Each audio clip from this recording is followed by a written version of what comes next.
Driving in the mountains is exhilarating, but it can take a toll on your car. Here are some essential tips to stay safe and protect your vehicle from wear and tear. Start by checking your tires for proper tread and inflation. Mountain roads demand excellent grip. Don't forget to inspect your brakes, as steep inclines can wear them down faster than usual. When driving downhill, use a lower gear to avoid overusing your brakes.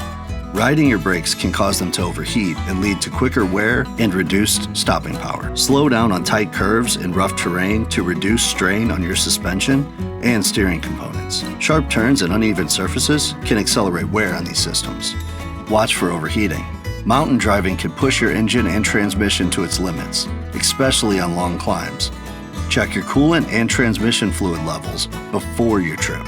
Finally, give your car a break. Pull over frequently to let your engine and brakes cool down. It's good for your vehicle and gives you a chance to enjoy the views. By following these tips, you can tackle mountain roads safely while minimizing wear and tear in your car.